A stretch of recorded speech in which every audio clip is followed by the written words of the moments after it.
This is a SnapEd New York video presentation.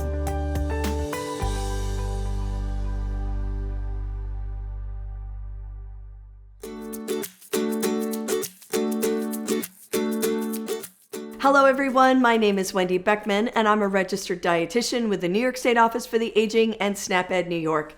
Thanks for joining me today on What's Cooking with NYSOFA. Today I'm going to be making roasted potatoes and apples with chicken sausage. This is a nice one-pan meal that can save time with cleanup. We will be posting the link to the recipe below, and the recipe can also be found on the SnapEd New York website at www.snapedny.org. This recipe makes 4 servings with 364 calories, 5 grams of fiber, 3 grams of saturated fat, and 15 grams of protein. If you wanted to cut the recipe in half, I think it would be pretty easy to do that. Now make sure that you watch this video all the way to the end so that you can find out which recipe I'll be sharing with you next month. All of our past episodes can be found on the New York State Office for the Aging Facebook page and the New York State Office for the Aging YouTube channel. If you're watching on YouTube, make sure to like and subscribe. Hit that notification bell so that you won't miss out when a new episode airs. If you're visiting our Facebook or YouTube channel, check out our other content, including Ask the Experts Nutrition Edition. Registered dietitian Lizbeth Irish talks with other nutrition experts to answer your nutrition questions.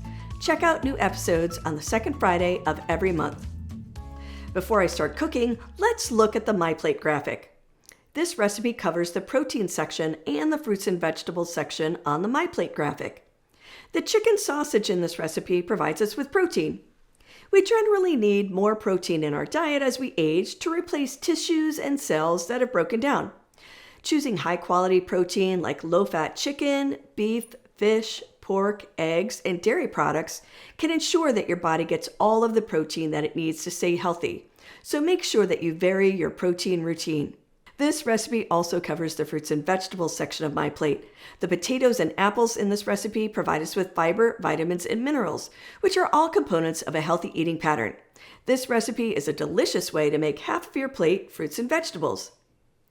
Remember that everything you eat and drink over time matters.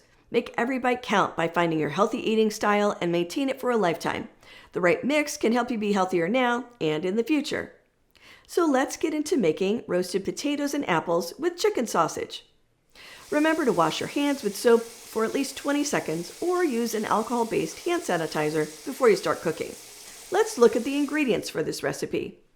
You will need 3 to 4 red potatoes or whatever your favorite variety is. You'll need about 1 pound of potatoes, so buy as many as you need to make up a pound. I needed about 3 potatoes.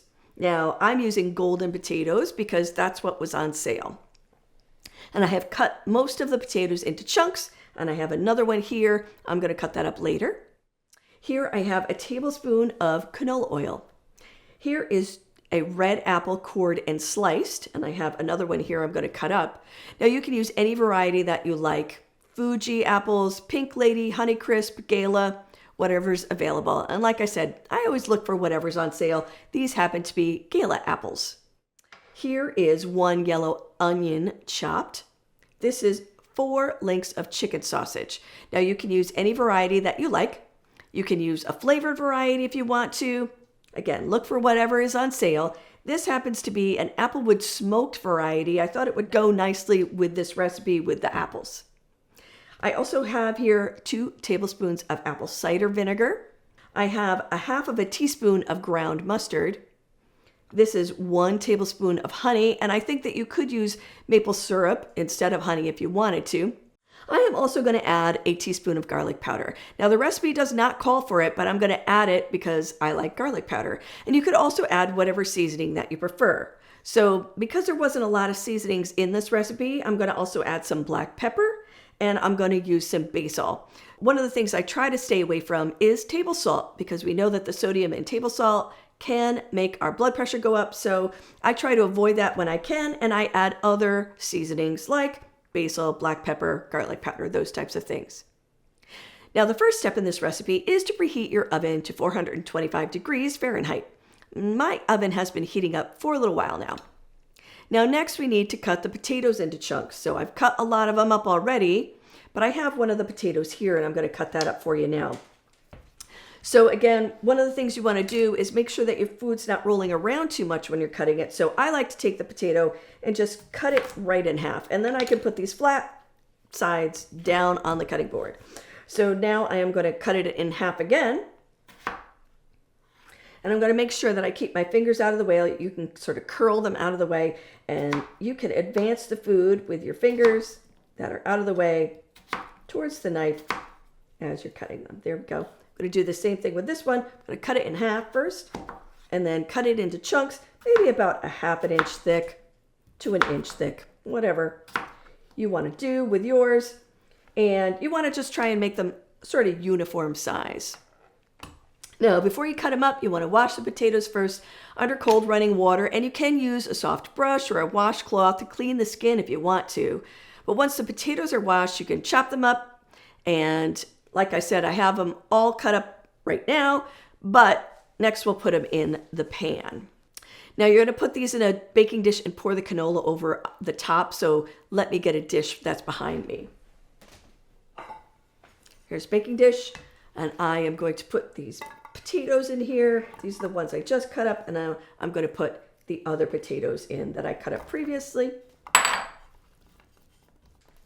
And then next you're going to put the canola oil over the top of these potatoes. I can get those dishes out of the way. And then we want to just use a spoon or a spatula, and we're going to mix these potatoes up just so that we coat them with the oil evenly. Because you want to get them a little bit crispy when they're in the oven, and the oil helps to do that. Canola oil is a good choice for this type of baking because it holds up well to the heat.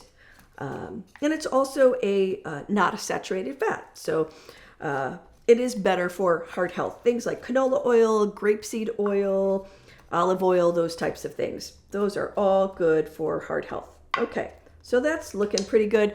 And next I'm going to put these potatoes in the oven for about 20 minutes. Make sure your oven is preheated. So I'll go do that right now.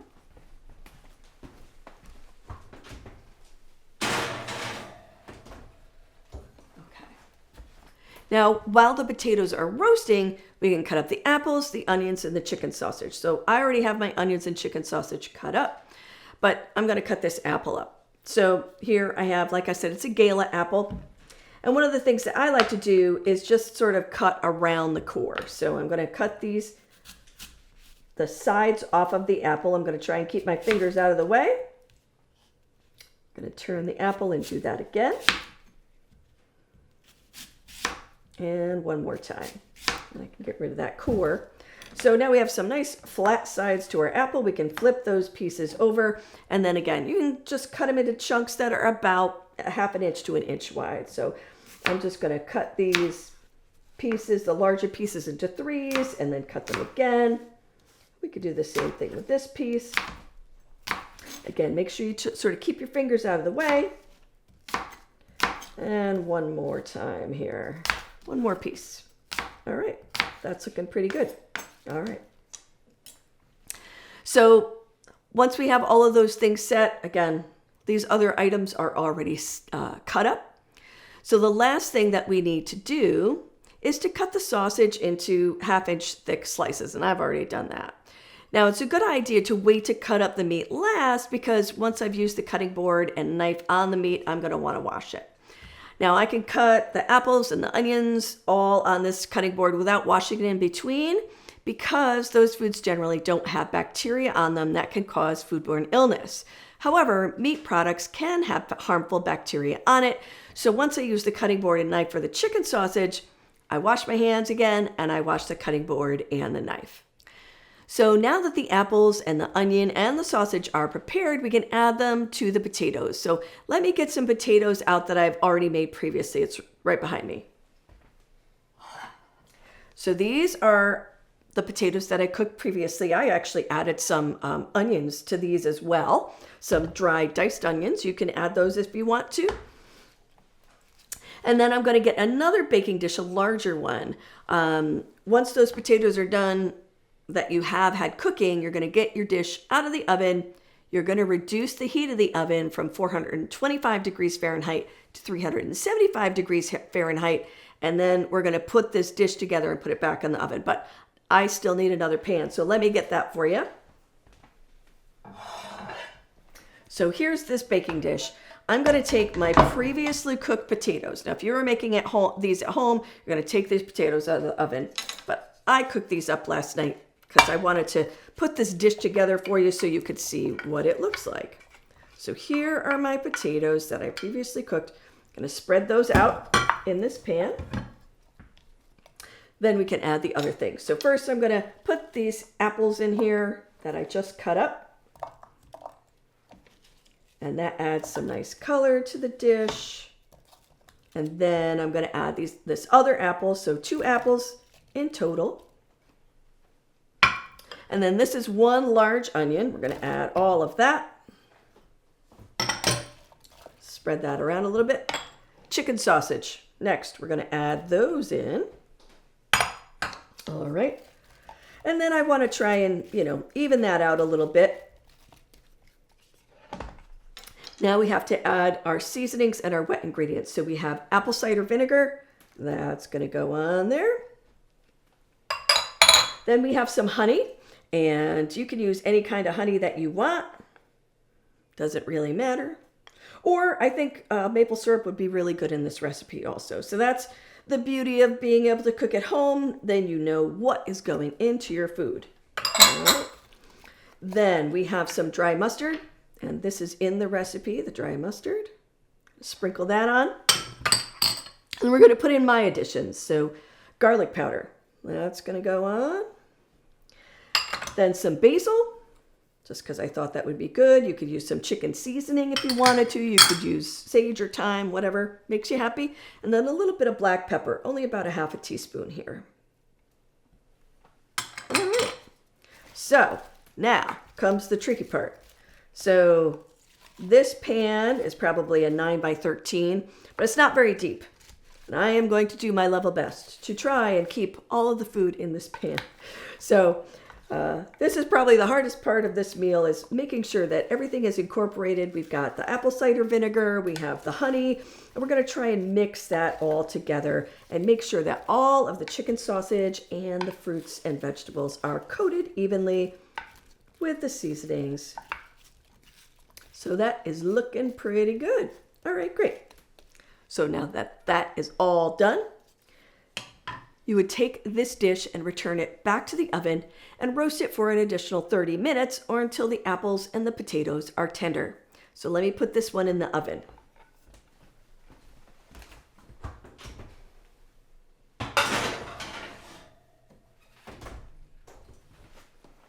All right, so in the interest of time, I made some ahead of time. So let me show you what the roasted potatoes and the apples with chicken sausage looks like that I made previously. So there it is. And like I said, those apples add some nice color, and the honey adds a little bit of sweetness to the dish. And I love these one-pan meals because it really does save time on cleanup. I hope this recipe gave you some more ideas on how to incorporate more vegetables and lean protein into your diet. Join me next month when I'll be making easy chicken pot pie. It's a great recipe for when you don't have a lot of time to make dinner. I'll be back with another edition of What's Cooking with NYSOFA on Friday, October 31st at 12:30 p.m. on the New York State Office for the Aging Facebook page and the New York State Office for the Aging YouTube channel, where you can find out more ways to save time, save money, and eat healthy. This presentation was funded by the U.S. Department of Agriculture. This institution is an equal opportunity provider. Thanks for watching, everyone, and we'll see you next time.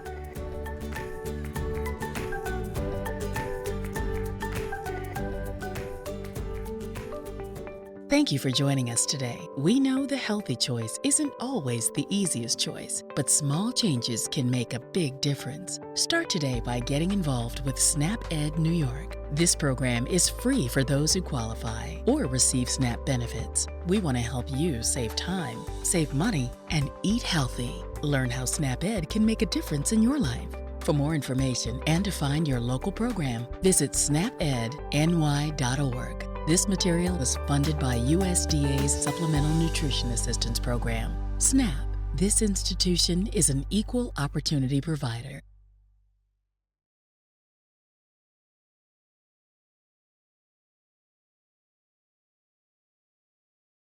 Hi, I'm registered dietitian Wendy Beckman, host of What's Cooking with NYSOFA.